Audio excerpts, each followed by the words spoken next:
Okay, well, thank you all so much for joining us this evening. This is the last event in IRCPL's two-year series on the subject of death and after.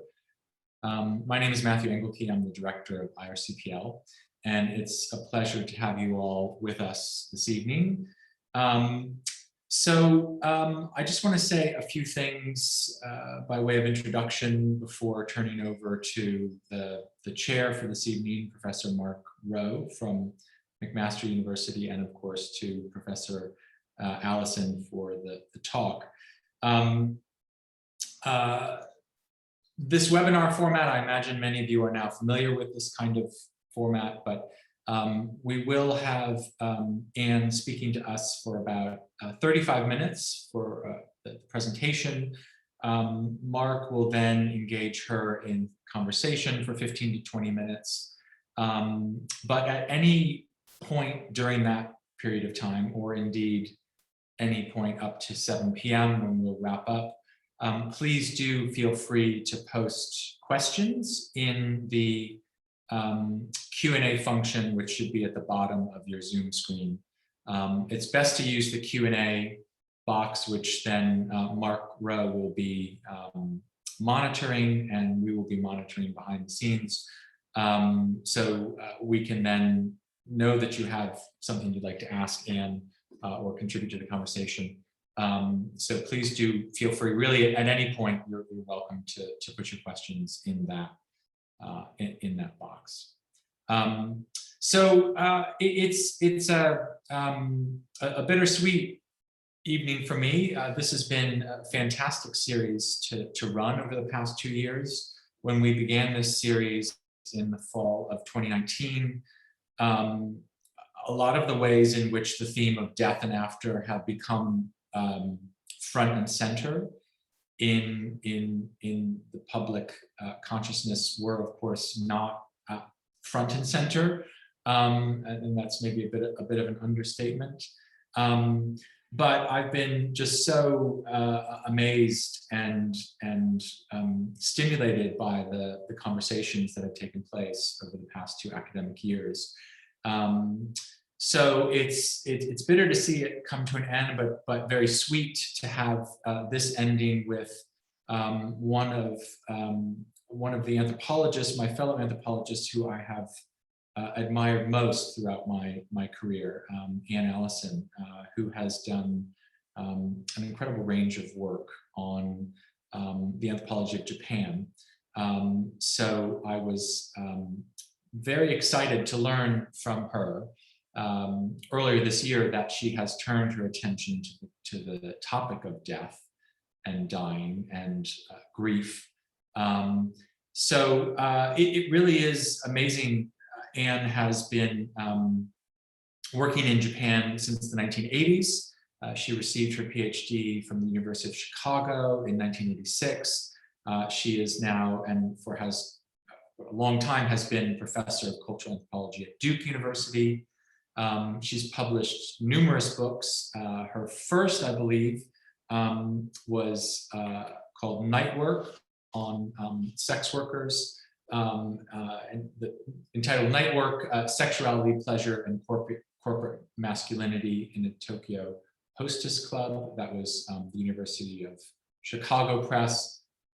She is also the author of, most recently, Precarious Japan, which came out in 2013 from Duke University Press, looking at socio-economic shifts in corporate and post-corporate Japan, and also the author of a wonderful book called Millennial Monsters, Japanese Toys and the Global Imagination, looking at fantasy, capitalism, and cultural politics and the rise of Japan's cool youth goods brands in the global marketplace. So an incredibly varied career, and I'm extremely excited to hear about her most recent work on death and dying. I will also add a personal note. Anne was the first discussant in a panel that I participated in as a graduate student at the American Anthropological Association meetings back in the 1990s, and so she forever has a place in my heart and in my academic memory as a scholar of incredible generosity and capacious abilities to connect her own work in Japan to broader currents in anthropology. Given the fact that I don't work on the things that she does, the fact that she was able to be the discussant for this panel was really remarkable to me. So she's a fantastic scholar and interlocutor. We have with us also tonight Mark Rowe, the chair for this evening. Mark is an associate professor of religious studies at McMaster University. He is the author of Bonds of the Dead, Temples, Burials, and the Transformation of Contemporary Japanese Buddhism. And he is currently working on non-eminent monks, a very interesting topic. I'm not sure to what extent it will come into play this evening, but we're very glad that he can join us for this conversation. And some of you might have been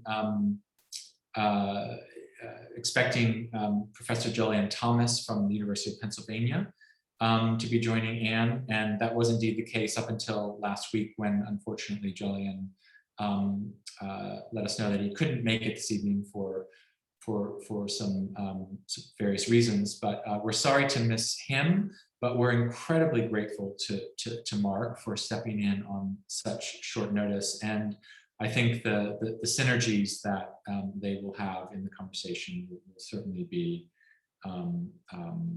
fantastic. So I will now turn it over to Mark and Anne. Let me just say two more things. One, this is, I understand from Anne, a book that is or going to be drawn from a book which is forthcoming, is now in press with Duke University Press. So I think we are the first audience to hear the kind of synthetic take on this book, and we're very grateful to Anne for sharing that with us. And finally, let me just here at the end of the year thank you all for coming. I do see in the attendees list many familiar names, people who have been coming to our events throughout this series, and we are at IRCPL really grateful to that audience, but also to those who have just joined us this evening for this particular event. Finally, let me just thank Mariana Pecoraro behind the scenes, and indeed the rest of the staff at IRCPL for making all of this possible. So thank you all, and without further ado, I'll now turn over to Mark and to Anne. Thank you. Thank you, Matthew. That was a very generous introduction, and thank you for the invitation. This is quite sobering to be the last in a 2-year series on death. So I hope that Mark and I live up to the what you're asking us to do. And Mark, thank you for joining us at late notice. Mariana, thank you for all the logistics that you did for us. And thank you all for being here. I would like to say that this isn't yet a book. My editor is part of the audience and he hasn't sent it out for review yet. So we're still in the process. Jumping the gun, sorry. But, you know, this will be encouraging for what will come. I thought that the best way of doing this would be to both read and speak. So I'm going to start by reading about 16, 17 minutes, and then I'll speak the rest, and I have a few images to show. Grieving oneself, mortuary care for social singles in Japan. While post-war times brought industrial recovery, high economic growth, and booming consumerism to Japan, the last 30 years have brought something else. Since the bursting of the bubble economy in the early 1990s, the ambitions of continual growth and expanded global horizons have been replaced by shrinking expectations. lifelong employment, marriage and children, a middle-class lifestyle. These rewards for productivity are far less assured today. And coupled to the insecuritization of life are a host of sobering demographics. A high aging, low birth rate population, mass deaths that exceed births every year, declining rates of marriage and cohabitation, and more Japanese living and dying alone. If the child was the figure for reproductive futurism during the post-war era, it is the elderly who are configuring something else today, post-productive at the end rather than beginning of their life force, and bearing the effects of downsized sociality as one lingers for what can be decades, and faces the prospect of a disconnected death without familial others to be buried alongside or mourned after one is gone. This figure of discarded elderly haunts present times and symptomizes the era of post-growth. Some call this a loss of Japan's relational soul, times when not only the economy is on the decline, but also the sacredness once given the dead. Given the ebbing of the genealogical family system that once dictated how people were buried in ancestral graves and tended to upon death by kin, fewer Japanese can or care to rely on the successor principle these days, still mandated, however, at most public and private cemeteries. But those without a grave to enter or someone to pray for them after the fact become essentially homeless in death, the fate of disconnected souls thought to wander endlessly as hungry ghosts. In the face of such unsettlement for the dead, there is much anxiety around the issue of mortuary care. But as daunting a matter this is, as I heard from singles and couples, elderly and young, those with and without children, all regarding the matter of arranging graves and post-mortem care, death has also inspired a booming public and commercial culture these days. The new frontier in innovative design and capitalist entrepreneurship, the industry that has emerged over the last 20 years around endingness, the ending market, shukatsu, now sports everything from ending consultants and death midwives to rocket burials, pendant urns, and automated columbaria. Targeted particularly to those falling outside or marginalized by the conventional family system, these new age solutions bear the potential for a radical reorientation of sociality and its articulation with temporality in Japan. This is the thesis I put forward in my talk today. Based on fieldwork over the course of 7 summers, my ethnographic research spans a wide spectrum of different initiatives, personnel, and circumstances in what is emerging as a shifting ecology of death in 21st century Japan.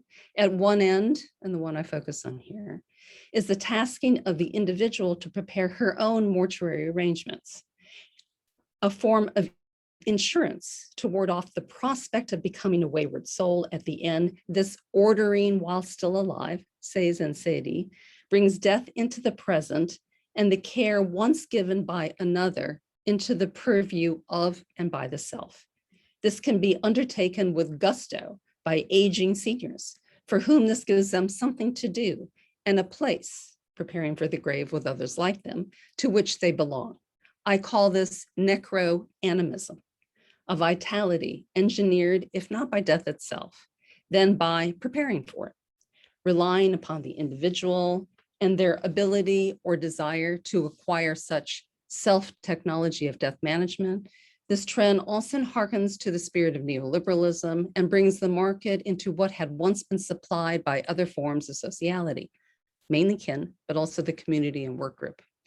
But the other end of the spectrum, and one important to keep in mind, are the cases of those without the human capital, theirs or that of a social other, to manage their mortuary outcomes, signaled by the rise in the incidence of lonely death, those who die alone, leaving bodies discovered by the smell of disorderly rot, but also of ancestral graves getting abandoned across the country due to family lines dying out or the negligence of kin no longer tending to them.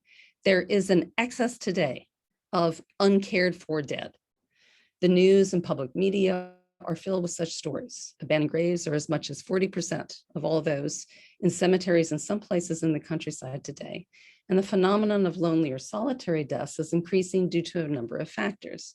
1/4 of all households are now single in Japan, and the likelihood that aging Japanese will be socially solo at some point is steadily increasing, along with economic decline, the falling childbirth and marriage rates, and the continuing dismantlement of the family system. Some call the sociological situation in Japan today a crisis of disconnection, muen shakai, with the threat that those dying will become what is called disconnected souls, muen botoke, winding up in collective plots for the disconnected. As religious scholar Mori Kenji puts this, Japan is facing a crisis of the other. There are no longer social others to care for the dead. One solution to the crisis is tasking the individual self with the responsibility of managing one's own mortuary care.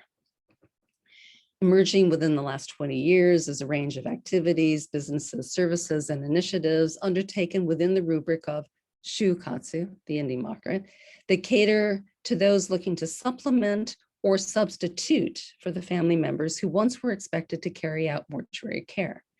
Many of these explicitly target aging singles, what are variously called ohistori-sama, honorable singles, and also miori ganai shito, people without anyone to depend upon. This includes those who are unmarried, without children or male successors, but also those who, for whatever reason, either have no family grave to enter or would prefer not to burden their children with tending to it after they are dead. Such folks are looking for alternatives in the way of both final resting places and Buddhist memorials to be performed for their spirits, kuyo, when they lack family to do so for them, so as to avoid the unsavory fate of becoming a disconnected soul thrown into a collective mass grave. One such alternative, rising in popularity these days, are burial places that do not require a successor, what is still demanded for burial in many private and public cemeteries. Ending Center, for example, is one new burial ground that run by an NPO and located within, though not affiliated with, the Buddhist cemetery on the edge of Tokyo, allows anyone to be buried there alone. Situated under beautiful cherry trees, it advertises this as a burial ground where, even if interred by oneself, the dead are never alone. Here one is accompanied by the cherry trees, but also by the community of other members of the Ending Center Association, invited to a host of get-togethers, workshops, and symposia while still alive. Members curry relationships called those of grave friends, hakatomo, friendships developed with those one will be buried alongside in the future. But the temporality as well as sociality of Ending Center converges around the activity of preparedness, which involves the present as much as the future, and the self more than or acting as the other. In endless activities staged by Ending Center, I would often see the same people learning about and completing various regimens of ending preparedness. Everything from completing one's will, do not resuscitate orders, and legal guardianship, to making arrangements for funeral, burial, memorial, cleaning up of one's belongings, paying outstanding bills, and handling any surviving pets. Those leading these sessions would typically acknowledge that everyone is anxious about the uncertainty and unpredictability of death, particularly in such socially precarious times in Japan. To therefore manage these preparations ahead of time produces an affect of relief and security that allows one to continue living fully in the present. And indeed, this was the effective pulse I sensed in these settings, being purposefully busy on a mission, producing relief as much as activity in the here and now. In one such workshop on designing my own funeral, the 35 participants, a mix of both women and men, spent 3.5 hours sharing stories of different innovations they had made in funerals or burial arrangements they had been party to, and also learning how to customize coffins, theirs or others, with personal designs made from beautiful fabrics, colorful calligraphy, or cute manga characters. The key word here is doing things with the freedom to do as one individually likes, jibun nashi, choosing one's own death style, as it were. As the head of Ending Center put it at the beginning, funerals are no longer proof of one's relationship with and duty to ancestors. Rather, they are more like a wedding for and with the self. The idea is a bit startling. A wedding, which by definition means embarking upon a relationship with an other meant to last over time, now stands for a ritual staged by and for the self to mark death. Accordingly, one sees that both the temporality and sociality of mortuary care has shifted from the custom of the family grave. Here it is done more ahead of time and enwrapped in a different kind of sociality that both anticipates and wards off the possibility of remaining socially solo and uncared for at death. As the head of a burial society for single women put this, being single, even at the end, need not be dreary at all, but we must make plans for this ahead of time, including signing up for our association's collective grave. Necro-animism is at once an activity and technology of self-management, and also a booming business that has opened up endless opportunities in the way of new kinds of jobs, services, innovations, commodities. It is also premised on the marketplace with an ethos pitched to customers as consumers. To sign up for an alternative burial spot at any center, for example, costs thousands of dollars. Less, by the way, than a family grave plot in the ground, but one needs the financial means as well as human wherewithal to actually do this. For those lacking these, or a social other to handle mortuary care after one dies, the dead face the precarity of both dying and being interred as a disconnected soul. This is the fate of the lonely or solitary dead, the numbers of which are rising today, with the most common profile being men in their 50s or 60s, or underemployed, and estranged from family and friends. But as I encountered in the course of fieldwork, the danger of dying disconnected has become much more generalized amongst the population these days, where anyone potentially is at risk. A fate signified by the cases of lonely dead, whose corpses are often discovered by the unruliness of the smell they leave behind. A smell that is referred to in the news as a strange smell, the smell of a messy death. The smell, too, we should say, of unsociality. As the numbers of abandonment attest, abandoned urns on the trains, abandoned family graves in the countryside, abandoned remains left by lonely dead in municipalities, the problem of retreating familial others in handling mortuary care cannot be entirely solved by tasking the individual with managing this ahead of time. As Judith Butler has said about grievability, it is those whose deaths do not matter to anyone else that get abandoned as ungrievable in the end. And as she also says about the human condition, being tied to and open to others leaves us precarious, vulnerable to love and connectedness, but also abandonment and injury. But while precariousness is an ontological condition shared by all humans, precarity is the differential distribution of precariousness. Some are more precarious than others, whether for reasons of ethnicity, gender, citizenship, or structural violence. For those in Japan, without others to carry out mortuary care for them, and without the means to orchestrate it on their own, they befall the precarity of ungrievability. Is there any other response to the situation of social precarity for the dead? One I briefly mentioned has been taken up by the city of Yokosuka, situated 40 miles south of Tokyo on Tokyo Bay. Faced with rising numbers of lonely dead, which by law become the responsibility of the municipality to manage, cremate, and inter if kin refuse to do so, the city has been besieged by the cost of what it calls unclaimed remains, constituting 3.3% of the dead nationwide. This came to 51 for the city of 400,000 population in 2017.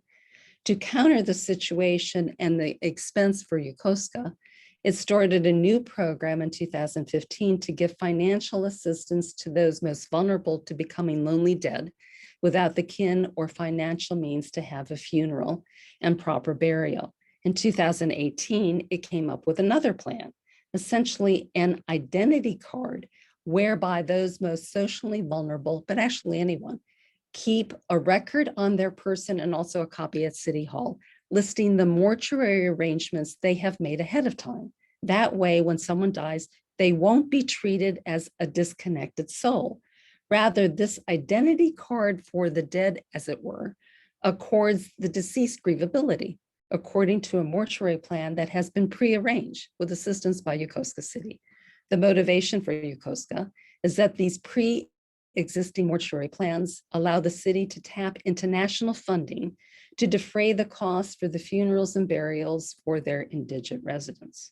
Constituting another form of social design involving the dead, these municipal plans for countering the rise of lonely death in Japan bring the governance of the city into managing, but also caring for the soul of deceased, another iteration of necro-animism, animating what otherwise would be the fate of the lonely dead as disconnected souls, more matter than human, not grievable at all. In this talk, I have looked at a situation of both crisis and opportunity in Japan today, when the old form of mortuary care devolving upon the family is rapidly declining. For those able to do so, a booming market has opened up, offering various services and alternatives that give the individual the freedom, but also the responsibility to manage their own mortuary care in advance of dying. But for those without the inclination or means to do this, the risk of dying alone and becoming an abandoned soul after that has skyrocketed, representing two ends of the spectrum, along with the example of Yokosuka City providing public assistance for those most precarious at death. We see a sociological shift in Japan in terms of how the other is getting realigned regarding mortuary care. Once the family, it is now becoming driven more by the individual self, consumer marketplace, and possibly municipal governments, and sometimes communities and nonprofits. And strikingly throughout, there is a clinging still to some ritual that marks death sociologically through a gesture of grievability. If even this is eternal memorial, eitai kuyo, performed by a staff priest at an automatic columbarium where the deceased are interred in a warehouse and only transported to a grave should anyone ever come to visit them. This is the question I am left with at the end. In the face of such pressures against having the social personnel to carry it out, what compels the clinging to some form of mortuary ritual all the same? And when arranged primarily by the individual ahead of time of and for herself, does this represent a transformation of the social, or its deformation into something no longer social at all, as would seem reflected in the rising ranks of the lonely dead? So that's my prepared remarks. And I wanted to spend a few minutes just teasing out a couple other strands that I developed more fully in the rest of my manuscript in the process, hopefully, of becoming a book. So I've laid out what are two ends of the spectrum. I mean, one end of the spectrum is ordering, managing, preparing ahead of time, making death orderly. And the other end of the spectrum are those situations of people who do not have the wherewithal, the means, or the social others to orchestrate an orderly death. And as I see, Jason Danley is in the audience, and Mark Rowe, who will be commenting, both have worked on this issue of lonely death and people who do not have the social wherewithal to have the proper rituals. And so, and that becomes a very disorderly kind of death. But as we all know, and particularly of those who work in the terrain of life and death, that these two ends of the spectrum often are deeply entangled, confused, and convergent with one another. And as anthropologists of death from Robert Hertz on down have also talked about, dealing with death is always messy, and it represents a problem or it represents a loss, which demands some sort of response, and it demands some sort of social response. And it demands a response also because a wound, as Robert Hertz put it, there's now become a wound in the fabric of the social that has to be attended to, healed, and reconstituted. So as he said as well, death represents a loss and a crisis, but it also represents an opportunity and an opening to reconstitute the social. What he and many other people working on death, and although I should mention Matthew Engelke has written a wonderful archival piece going through kind of the genealogy of death in anthropology, also points out death and the remains that left behind by the person who was dead are also inherently ambivalent.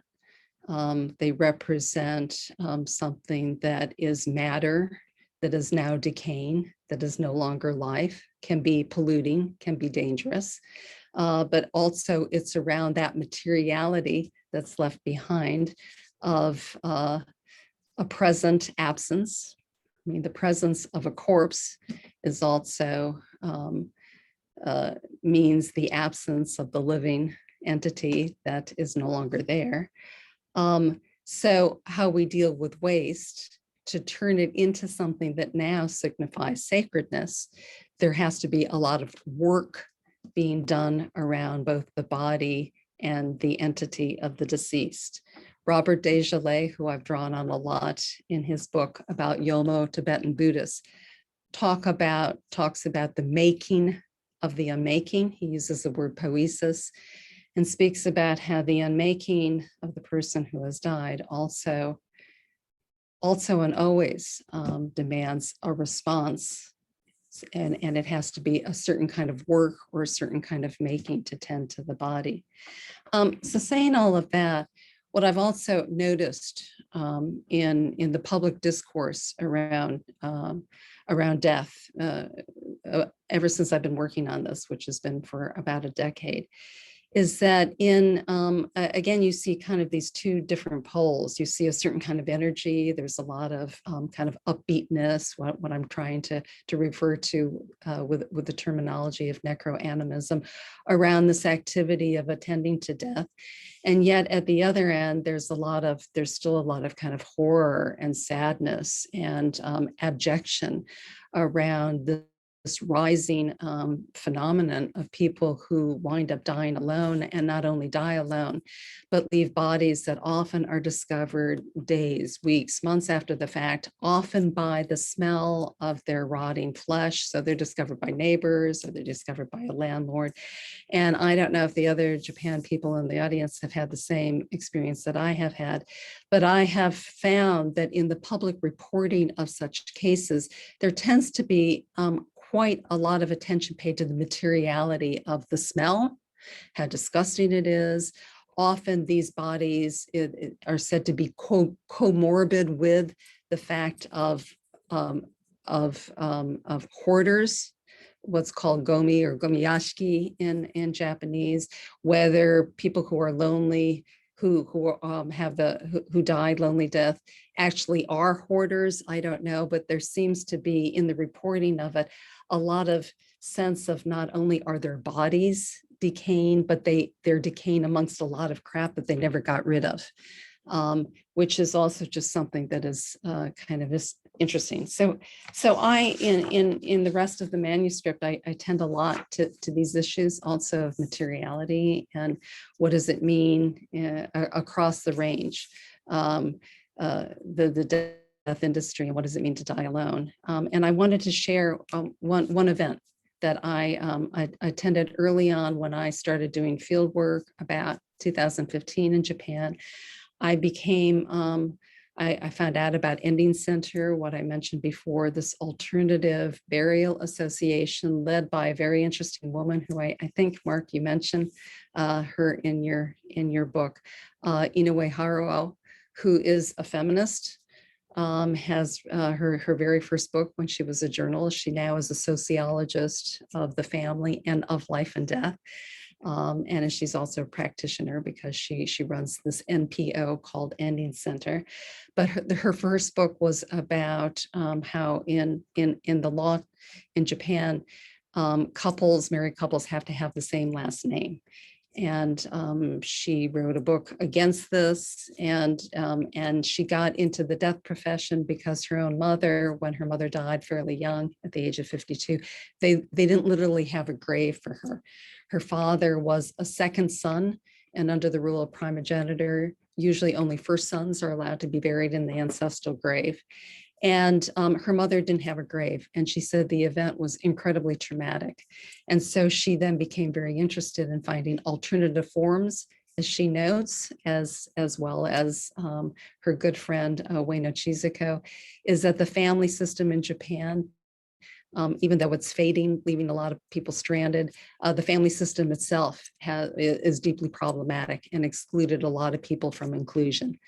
So she is designed at this place, Ending Center, where anyone can be buried. But the very first time that I went to Ending Center and I met her, there was a forum. And the forum was, they often have these, they have workshops, they have get-togethers, informing about, various services that you can tap into in the ending industry. And it was being done by a man who was in his 40s. He had a company that's called Ihin Seiri Gaisha. This is a new genre of company that started in 2002.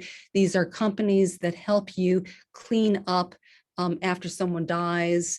If you have a house, your mother died, she left a lot of stuff behind, either you don't have the time or you'd prefer to have someone else to do it, you can call one of these services. And they started around 2002. This is another one of this innovative turns that death these days has now opened up. It started by a man, Yoshida Taichi, who I met and allowed me actually to accompany his work crew on cases of cleaning up houses.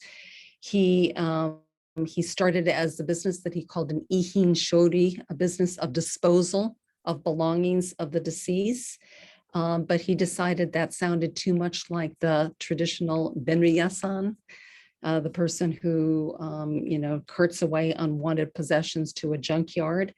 And he wanted to replace those associations with death and waste with something better. So instead of shori, he used the word order, seiri.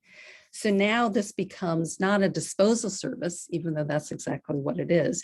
It becomes a service that tends respectfully to the straightening up, katazukeru, of belongings, with an emphasis placed both on the nature of the matter. This is not just garbage, and the attitude of respect given it by workers. So workers will come in, they will get rid of all the stuff left behind after someone dies, but they will do so respectfully.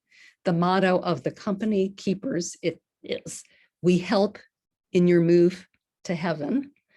And in this, they say that workers are not merely manual laborers, but they have become professional mourners, pro izoku, and substitute family members, giji kazoku, in the process of disentangling the person from their belongings at the moment of death. But the thing that struck me in this presentation that was not done by Yoshida, but was done by another person, his name was Yagi Tomohiku, who was also the head of his own Ihin Seiri Gaisha company that's called Relief, is he was giving a presentation.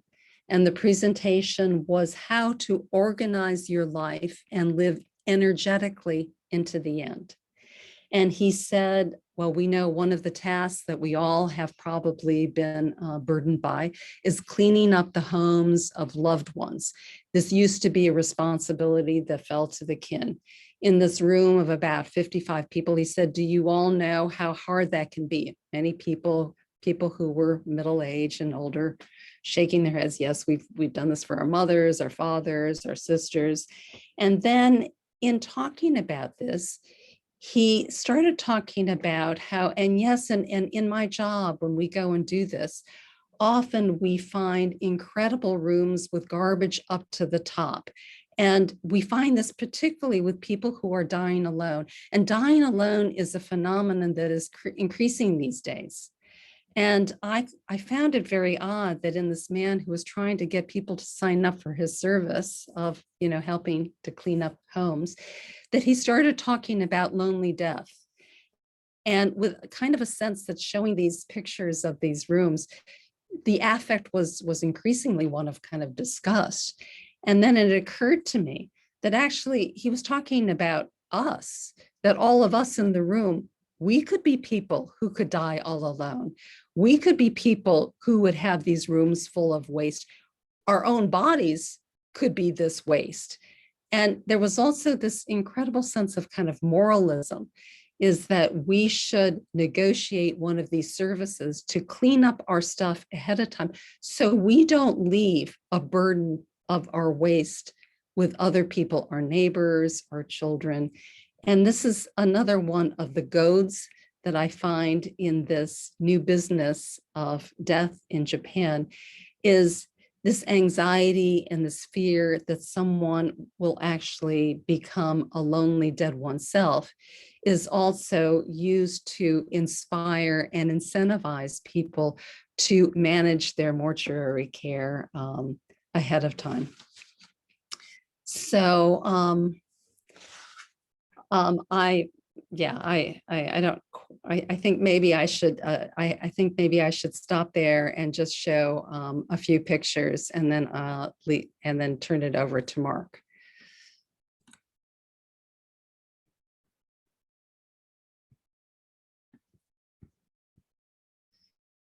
Oh, so now I've gotten, so I'm going to have to, I've lost my pictures.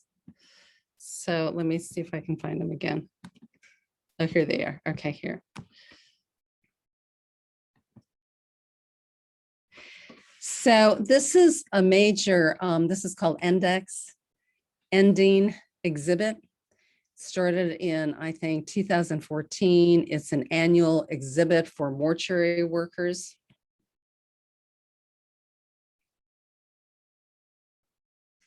It's quite exciting. It goes for 3 days. You can see incredible, design and innovativeness, variety of products. Okuribito Academy is an academy that trains people to be morticians, no kanshi. If anyone saw the movie Departures, this Okuribito Academy, the person who started it trained the person to be the mortician in that film, and then this academy started after the film. And they also, the first time that I went to Index, they had a contest for people to change the clothes of the corpse, which is done sometimes traditionally in front of the family. But here it's being done. This was a contest. Everyone was sitting in the audience watching people perform this.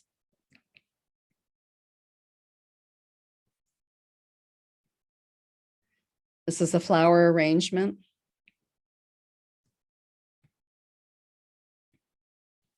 These are urns for pets. These are coffins for pets. So this is a traditional grave, a family grave.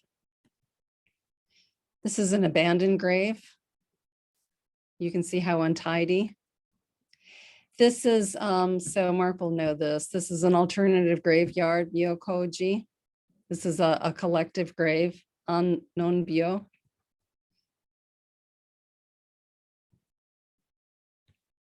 Here you can see, instead of the family name, you have people, designing their own. See you, thank you, bye.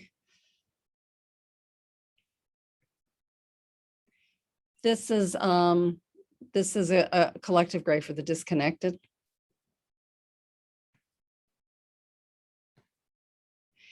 These, this is Yokosuka City Hall. These are unclaimed remains. The person who devised the plan that I was telling you about before, he showed me this room and he said most of these remains of people who died alone would never be claimed by their families. Even if they located their families would refuse to claim them. So then they fell to the municipality to bury. This is a room. These are the kinds of images that I was shown at that event by the person who was giving his lecture. But these are actually pictures that I took myself when I followed one of these cleanup crews. And the case was of somebody who died alone.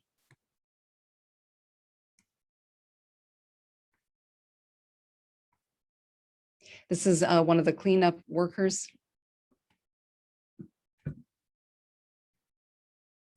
And this is something that I spend quite a bit of talking about in the book. There's a cleanup worker who her job is to clean up, and including now increasingly cleanup workers also. There's a special cleanup service for people who die alone and leave decaying corpses behind. This cleanup worker, she's one of the only women I've met who's a cleanup worker, started making little dollhouse rooms of the rooms where people had died all alone. And they're just quite extraordinary. And she displayed them at Index, Ending Exhibit, 3 years. She's now written a book about this. This is a room where someone died by suicide. And the words on the wall say, "Gomen, I'm sorry." And you can see the bloody noose. And again, this is the replica of a death scene. She says that she is doing this as a form of art, not exactly to memorialize the dead, but to keep the memory of deaths like this alive.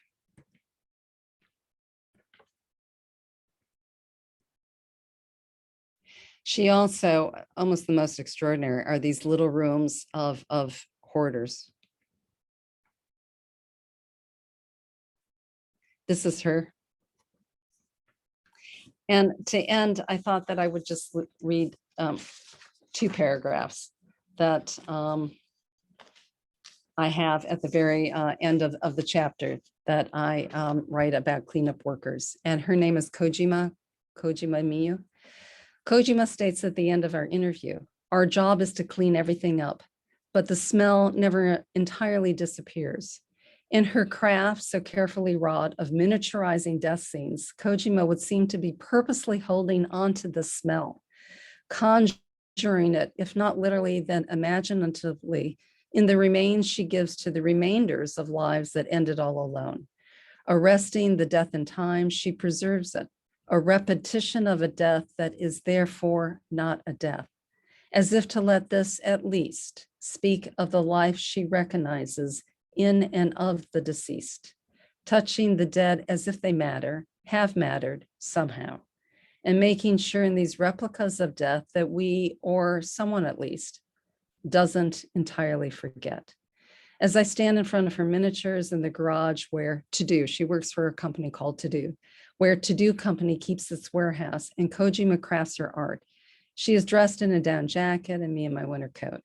I'm shivering in the February air, not from the cold, I think, but from these traces made into artwork of a lonely kind of death.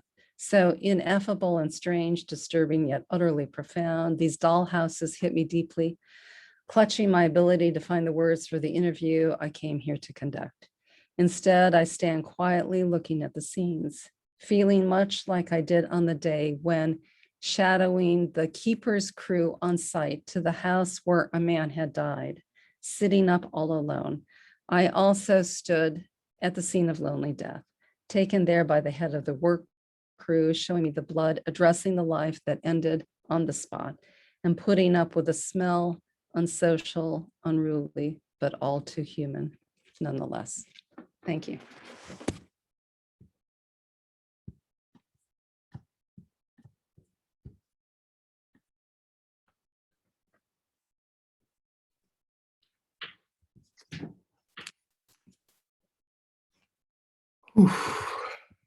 Okay.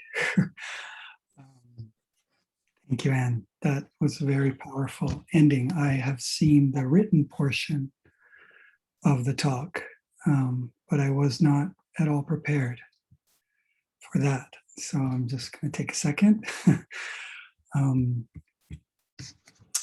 Wow, okay. I'm going to come back to that. That is incredibly powerful. Thank you. And I've prepared, my opening remarks were also not ready for that amount of emotion at the end. So I'll just pause before I start with my opening joke, which is that I know that many of you will be disappointed that I'm not Jolie and Thomas, and I share your dismay.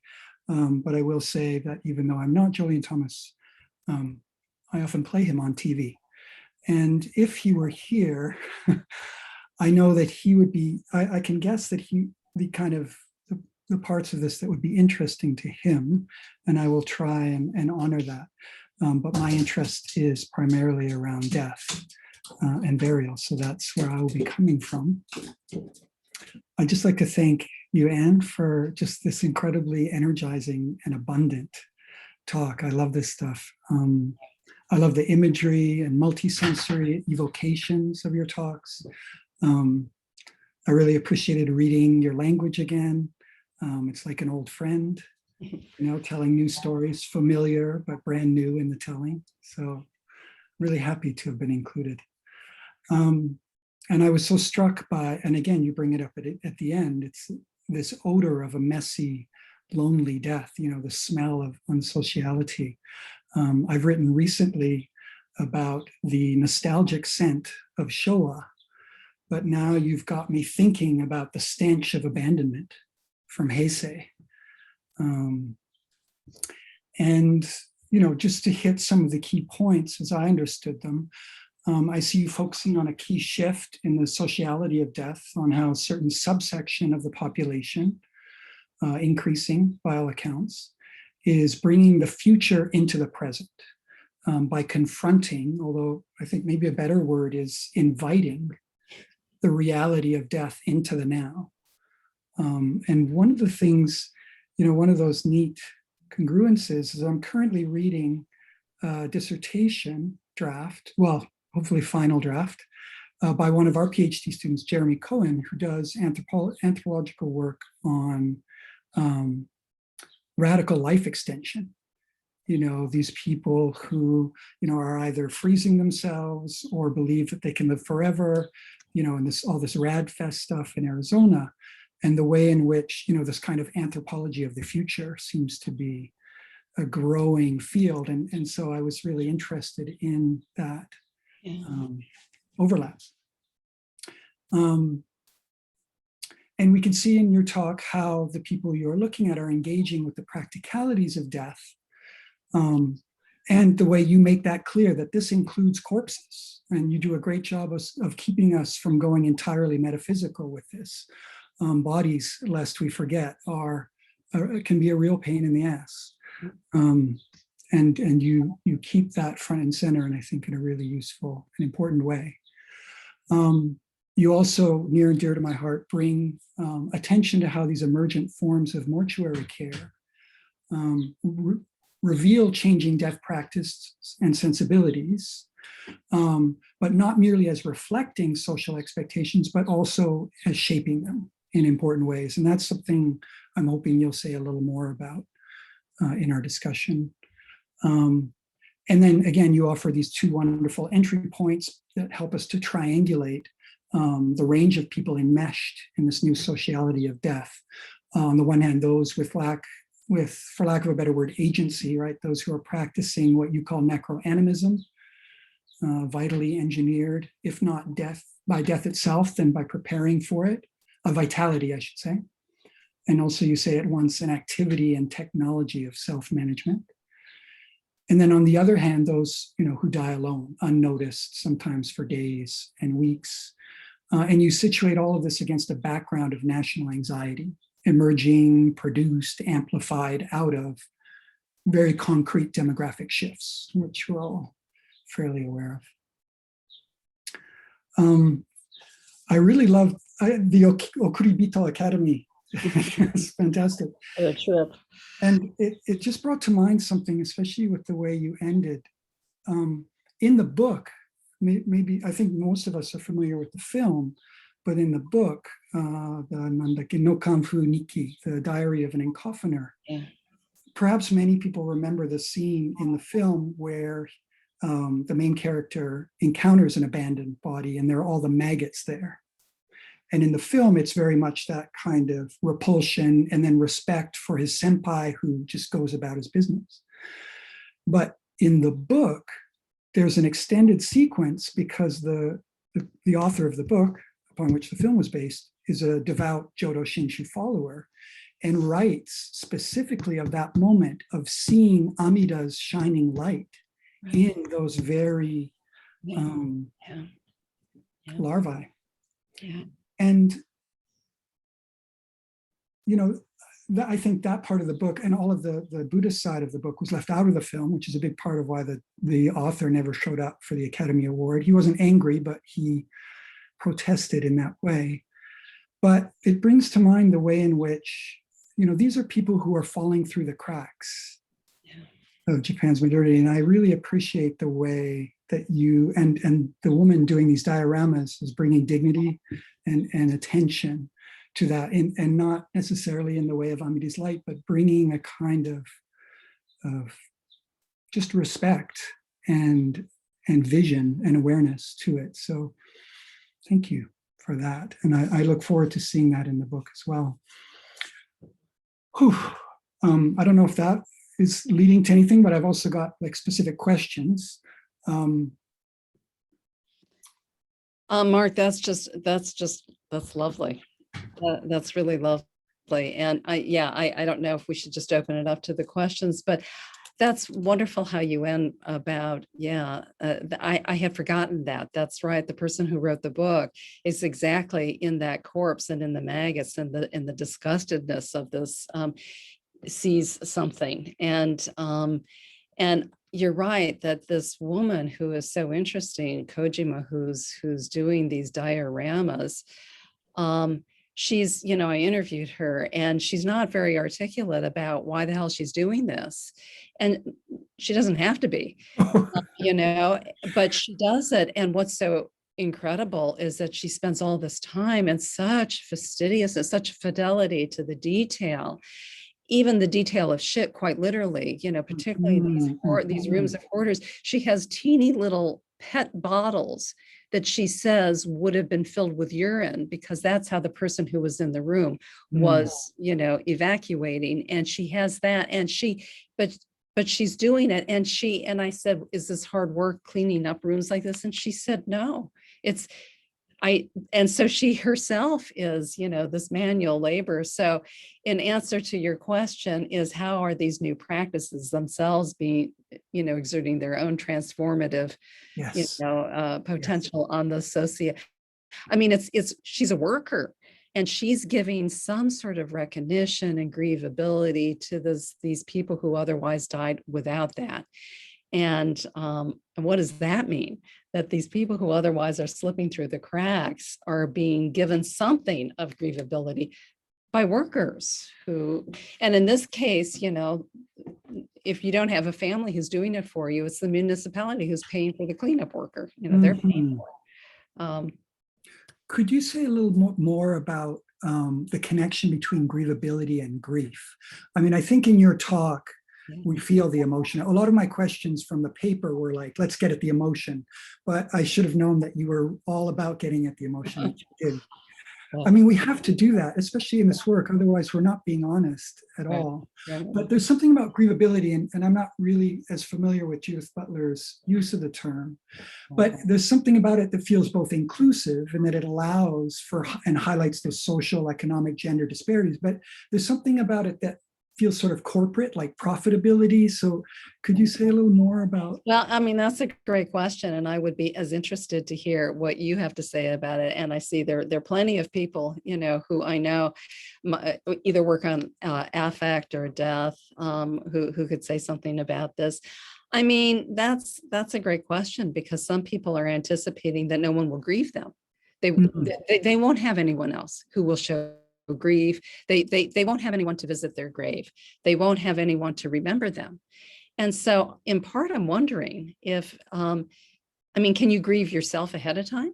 Right. I mean, some of these, I mean, ending notes. So there's, for many people here may know what ending notes are. Many people won't. You know, there's a phenomenon in Japan where you can kind of get a notebook and you're kind of, you're laying out what you would like for your obituary, what, you know, your arrangements.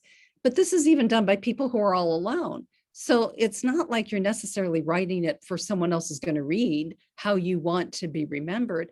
I mean, it also feels like you're kind of caregiving yourself. There's also this, you're caring for yourself, thinking that you're going to be the one who's going to fall through the you know, you're going to be falling through the slats in society. No one's going to be grieving you. And so there's a form of doing something ahead of time to both anticipate that. I think, I mean, that's what I'm imagining. I don't know what to call that. I mean, I call it self-grievability. Is that right? Or is it something else? But it's certainly, there's certainly affect there. But yeah, but then the people who wind up doing that, you have to, you know, have the agency, the subjectivity to do that. You know, you have to have the will to do that, and you know, some amount of financial resources to do that. So. What about that? You know, we talk about, and I've done it myself, we talk about their fear of becoming wandering ghosts. How much do they evoke that specific language? It seems a lot of this is a kind of moralism that always comes around death, right? And moralism seems to be the continuity. We see, you know, I've argued myself that there's a rupture with these new burial techniques, but what transcends that rupture is a moralism. Before that, moralism was about family and patrilineal family. But the moralism hasn't gone anywhere. It's just entered this new container, right?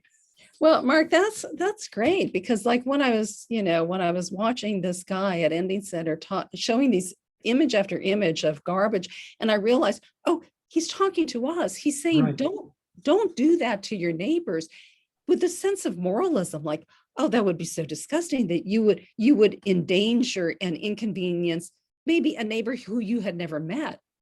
Why the hell would you care about that neighbor? I mean, rather than so much that I encountered about lonely death. I mean, again, maybe others have had other experiences.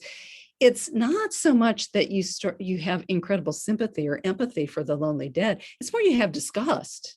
Right. And you don't want to be disgusting like that for somebody else. So you're right that there's this moralism, and you're right. Is it that you really don't want to become a wandering ghost? Or is it that you don't want to be disgusting, or you don't want someone else to think that you're disgusting? Right. Yeah. The ways in which we project our self-identity beyond death, right? Including, I mean, some of this also makes me think of Rashomon, right? Of even the ghost of the murdered guy has to lie to protect his reputation after death, right? Well, and so for example, and then maybe we can open it up. So I have a very good girlfriend who's single. You know, she's one of these single people. I mean, she imagines, and she's the last of her. She has a sister, but she thinks her sister will die before she does. Her parents are dead. There's no one else, so no other children. So it's the end of the line. So she doesn't know where she's going to go.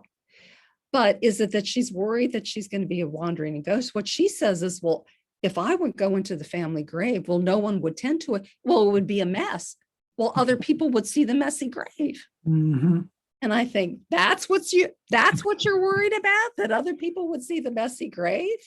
Right. I mean, then she also says, oh yeah, it makes me sad that no one would come and, you know, hakamari, that no one would come to my grave and put flowers on. But then she says, and yeah, and it would be a mess. The grave would be a mess. And what would other people think of, you know, like, why would you care? Yeah, but exactly. It's incredibly interesting. Okay, I would love to just keep talking to you like this for the whole time, but we also want to open up for questions.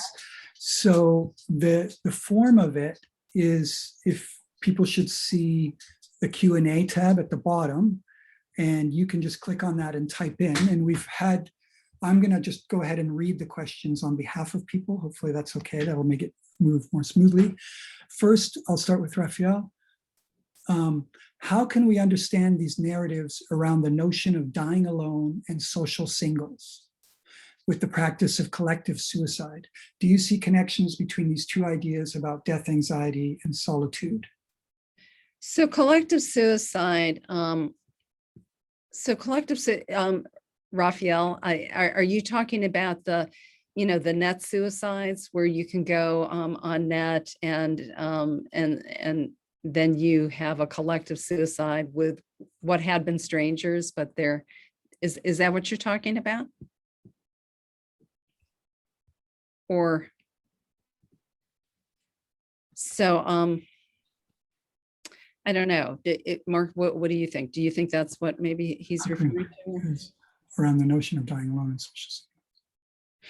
I mean, I just, Chikako Ozawa Silva has written about net suicide, which started, I think, around 2004, 2005. I think that's right. Where people, and that is, if that's what you're asking about, Raphael, that's truly interesting, because as she explains it, it's people don't want to die alone. They would rather die with a stranger than die alone.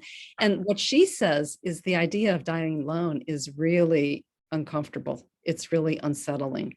So it's the idea of being with someone isn't that that's going to forestall the suicide. It just means that it's going to kind of help the person do suicide.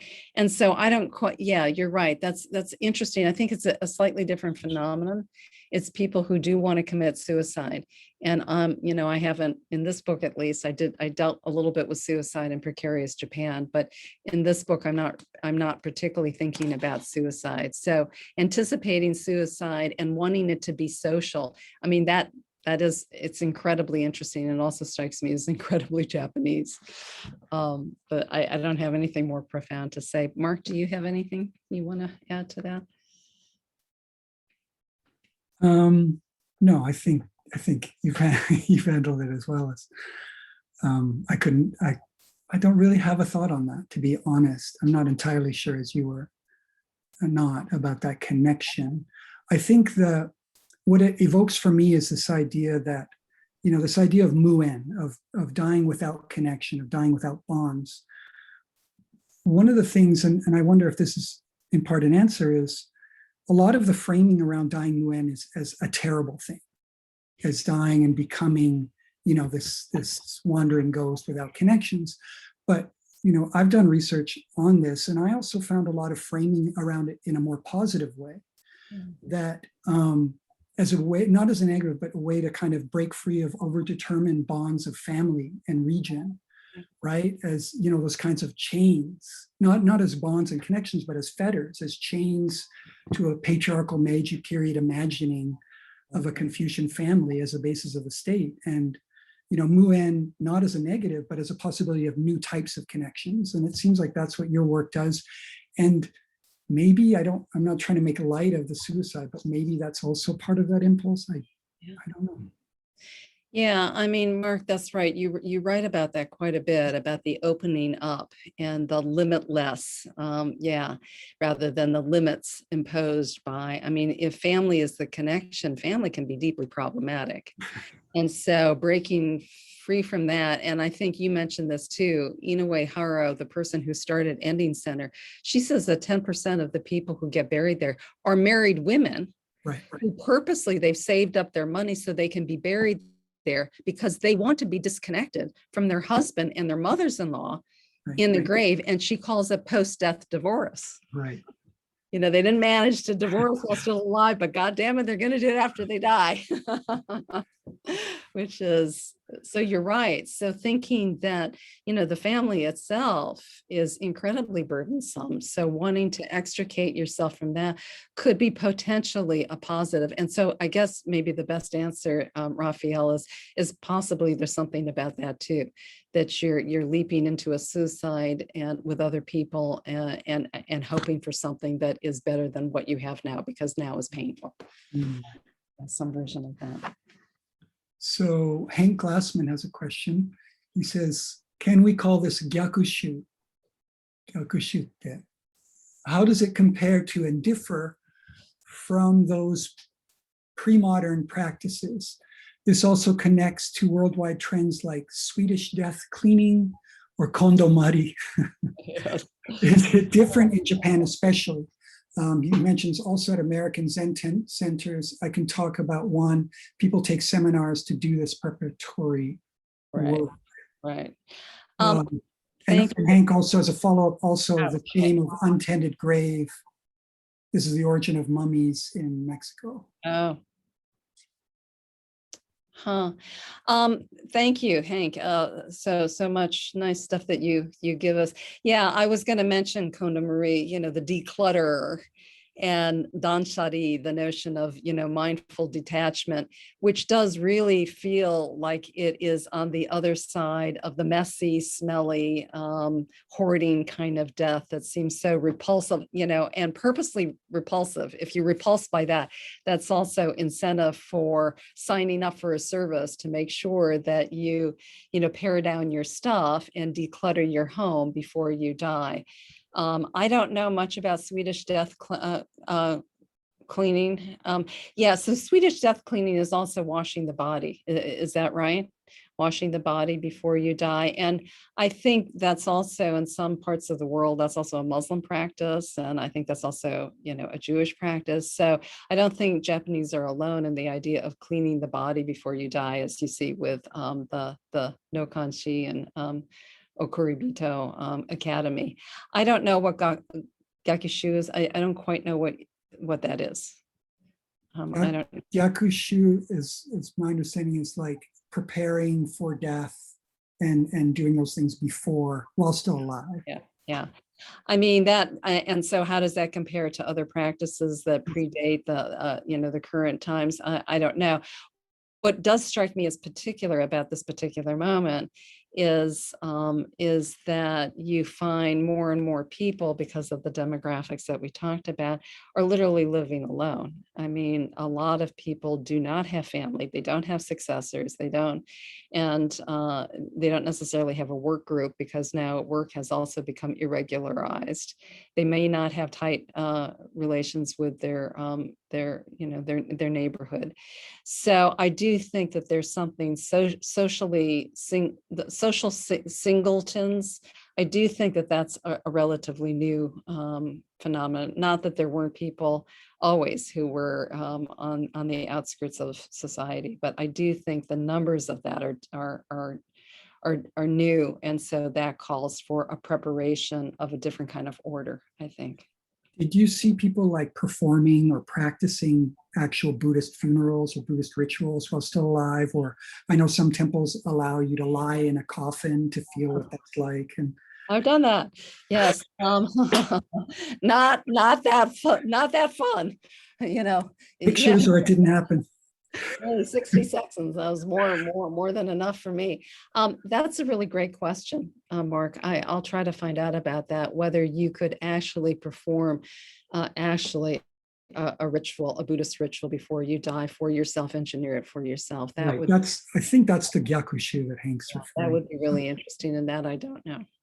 Okay, let's move on. Thanks for that, Hank.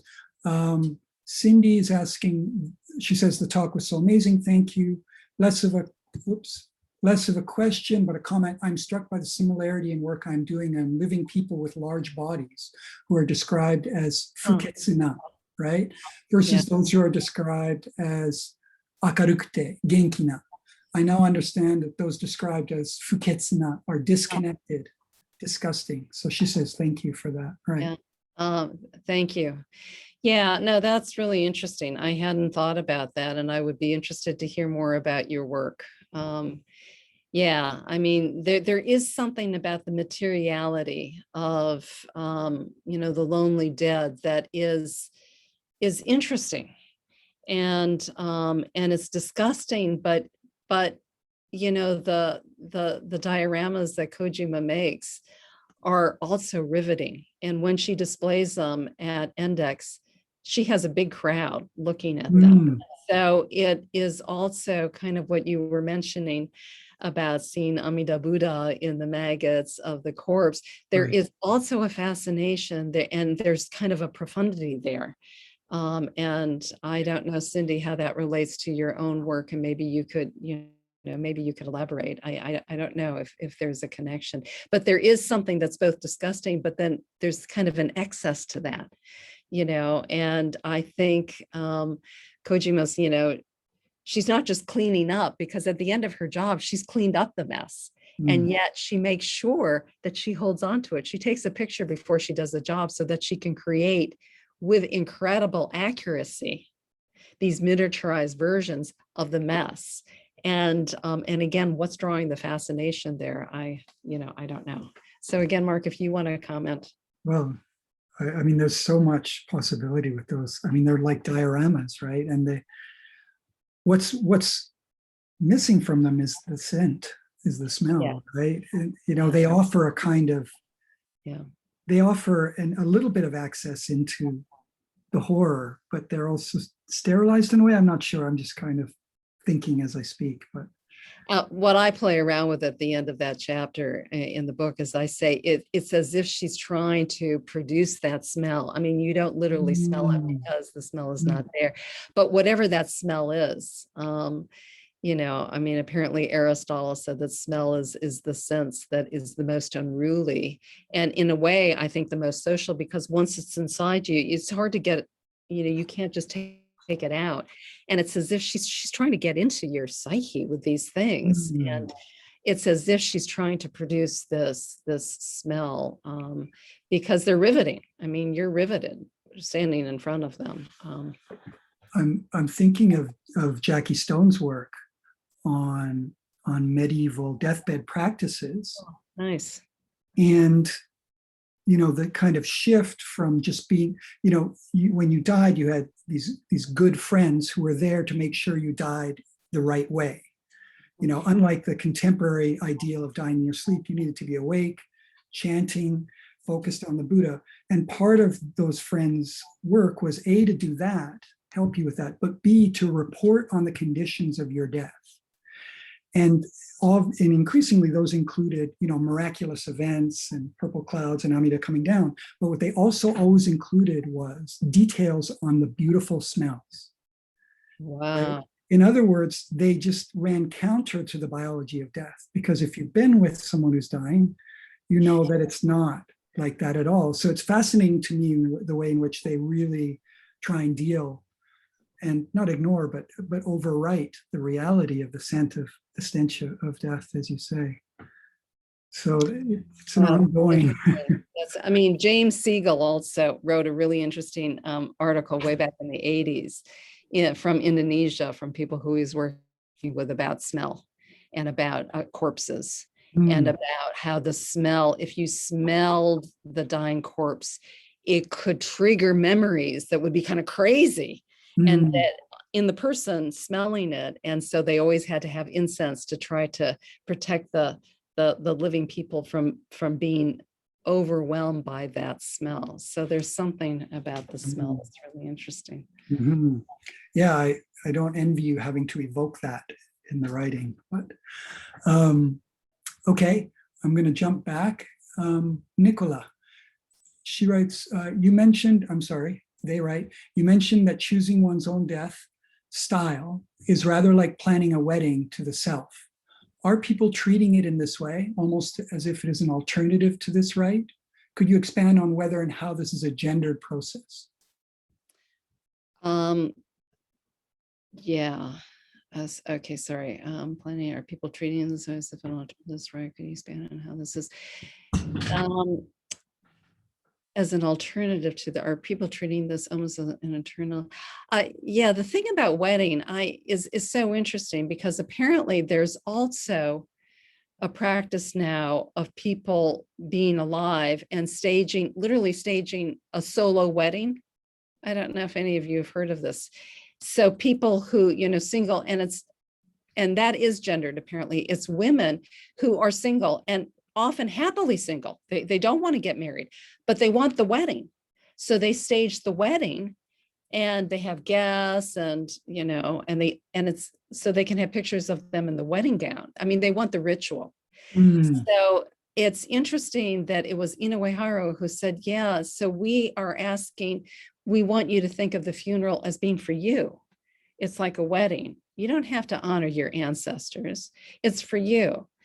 And she said this in a room, equally men and women. And it was, men seemed to be as interested in this idea as women were. So I don't know. I don't think I'm answering your question, but are people treating that almost as an alternative To the, maybe to the funeral rite? to the funeral rite?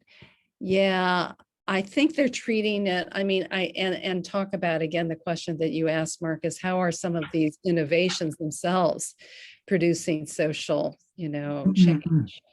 There is a lot of customizing, doing it in your own way and not being beholden to any sort of family traditions and that does feel innovative. I don't know what the outcome of that's going to be.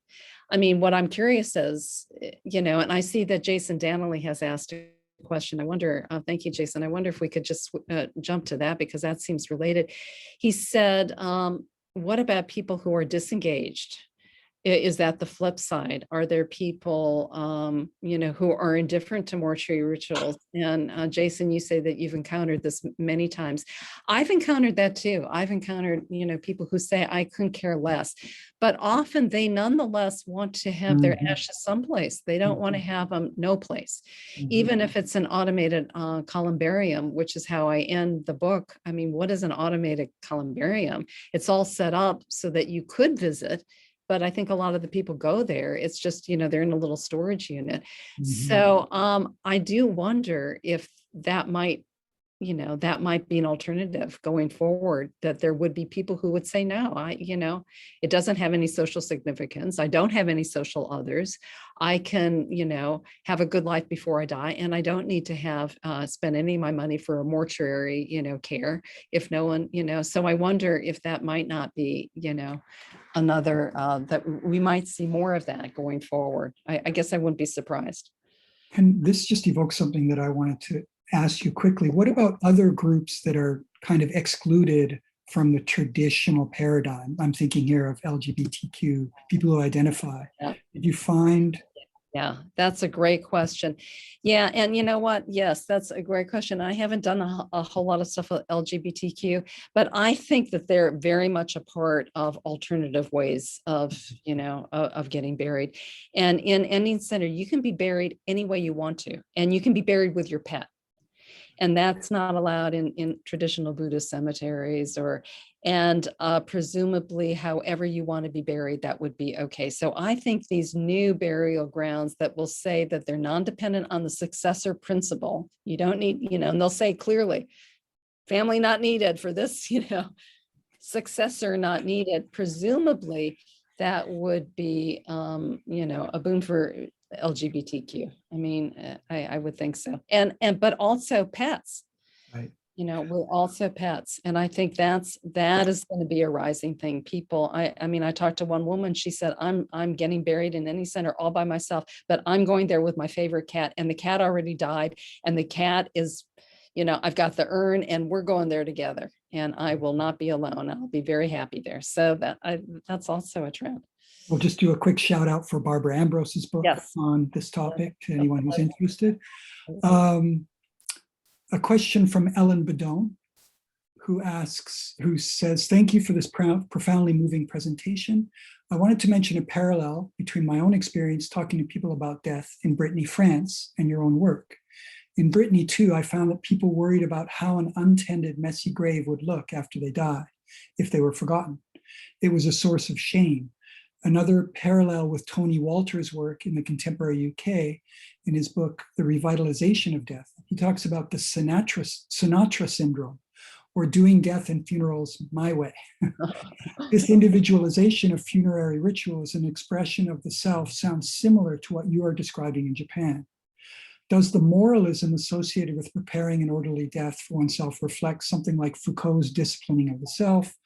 Also, could the groups of people who come together to arrange their own funerals, burials, etc., be seen as biosocial communities in Rowe's and Rabanau's sense? Yeah, Ellen, thank you. Those are great. Those are great comments. And to your last two questions, Foucault, yeah, disciplining of the self, absolutely. This is a self-technology. And, people who take it seriously, they spend a lot of time going to a lot of workshops, a lot of symposiums. There's a lot. Handling it well requires a lot. But, the other part, and this could be Foucauldian too, is there's also a dimension of care here. There's also a way that you're caring for yourself in technologizing the self and making sure that you're orderly. You're also making sure that you're not abandoned. So these two different polar opposites, they converge and they confuse and they merge in other ways. The question about biosocial is a great one. And I think you're right. I think there could be communities. I briefly mentioned that there's a burial association for single women. And that actually that goes back to, I think, the 70s or 80s when, right? Ona no hi, I think, is one. They're actually, yeah, that's right. Yeah. And it was done for, women who weren't able to get married during World War II because, of the war, and then they were stranded. And now it's, one of them is Smile Single something. Right, SSS, and she's very smiley. I've attended her presentation, very smiley, very upbeat. But it is kind of a biosocial community because you all get buried together as single women. And she said a grave isn't just where you go when you're dead, it's a gathering for the living. Come out and join us once a year for our collective memorial. Another one is Sanya. Jason Danley, I'm sure, knows about this. And my friend Matthew Marr has worked on this. There's an association called Sanyukai. So Sanya is the place of aging day laborers. And there was an NPO that did a crowd, they raised funded money to have a collective grave for these aging laborers who otherwise would be all alone at death. And they filled up one, and they're going to have another one. And it's beautiful. And I've spoken to men who say, thank God they did this, because otherwise I'd be stranded, I'd be all alone. And now I have a community I can go to in death. So I think that's another thing that maybe we'll see in the future is communities, now new kinds of community. Right. I think, Ellen, thank you. That was lovely. This feels, just to, we're coming up to the 7 o'clock line and there aren't any more questions here. Oh, nope, just some people saying amazing talk, agreed. It feels a little like a zeitgeist kind of project. The thing that popped into my mind was, I don't know what the title is going to be, but Abandon Japan as part of it. That's not the whole story. It's kind of where we focus today because it's so powerful. Yeah, Mark, that's right. It's like Abandon Japan. And so the necro-animism is like the upbeat part of that. Right. But it's Abandon Japan, and it's like Return of the Repressed. It's like this both is speaking, I think, to this moment of, and some people say it's like sociality has disappeared in Japan. And then other people say, no, we're still trying somehow to stitch some sort of sociality around the dead. And that's why I say it's both an opportunity and, precarity. It's both at the same time. Abandon, and what is the response going to be? Will enough people be able to respond so that, it won't just be a nation of abandoned dead? I think it is an interesting moment. Yeah. I totally agree. And I thank you for the opportunity. It was great. Access to your work. So much fun. So Mark and I first only met at a death conference in Venice. We laughed and we said it was death in Venice. It was wonderful. Right. Yeah. And 2 days later on TV in Italy, we saw the tsunami roll over Sendai and not being able to understand what they were talking about or like what was going on. Yeah, so both sides of that as well. We were forced to confront it then, weren't we? Well, this was just a wonderful, wonderful talk. And I know I'm just going to clap for everyone because I don't think you can. Thank you. And thank you. Thanks so much for so many people showing up in the middle of summer for a talk on death. And we know that Matthew had to leave early. So, yeah. So again, thank you all, and particularly Mark, thank you so much. So let's be in touch. Okay. Okay, thank you, everyone.